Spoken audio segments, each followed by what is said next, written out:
ቢዝነስ ኮፊ ቶክ። በነገራችን ላይ ቢዝነስ ከመጀመሪያ በፊት በልጆች ነበር የምታወቀው እና ቅርብ ጊዜ ደግሞ ለልጆች የሚጀምረው ነገር አለኝ። ቅርብ ጊዜ ማስታወቂያ ጠብቁ። ላይፍ ማስተርስ ክላስ የሚል የልጆች አለኝ። ስለ ህይወት፣ ስለ ገንዘብና ስለ ቢዝነስ ማወራቸው ማለት ነው።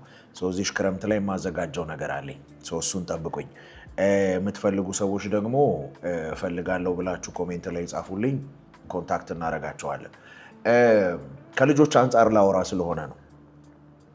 ቢዝነስ ባለቤቶች ሆናችሁ ልጆች ካሏችሁ ልጆቻችሁን ስለ ብር በብር አስተምሯቸው። ሰምታችሁኛል? ምን ማለት ነው? እኛ ልጆች እያለን ብር ላይ ሪስፖንሲብል የነበሩት ማን ናቸው? ወላጆች ናቸው። የት ይውጣ የት ይግባ ማኔጅ የሚያደርጉት ወላጆች ናቸው። ለእኛ የሚሰጠን ምን ለማድረግ ነው? ለማጥፋት ነው። እንደምንም እንፈልጣለን ወይ በሆነ መልክ ተጨቃጭቀን እናገኛለን። ያገኘነውን ብር እናጠፋዋለን። ስለዚህ ያቺኑ የልማድና ባህላችንን ይዘን ወደ ቢዝነስ ገባን። ስለዚህ አሁንም ከቢዝነስ ብር ሲገኝ ወዲያው ይጠፋል ማለት ነው። አያችሁ፣ ይህን ማይንድ ሴት ከማስተካከል አንጻር ለልጆቻችሁ በተለያየ መንገድ ብር እንዲያገኙ አድርጓቸው። ከዛ በኋላ ያንን ብር ደግሞ ምን እንዲያደርጉት? እራሳቸው አድሚኒስተር እንዲያደርጉት። ኦኬ፣ ራሳቸው በፈለጉበት ሁኔታ የፈለጉትን ነገር እንዲያደርጉበት በእናንተ ሱፐርቪዥን ማለት ነው። በዛ መሰረት ምን እንዲያደርጉ? ኢንቨስት እንዲያደርጉ አድርጓቸው። ገንዘብን በገንዘብ አስተምሯቸው።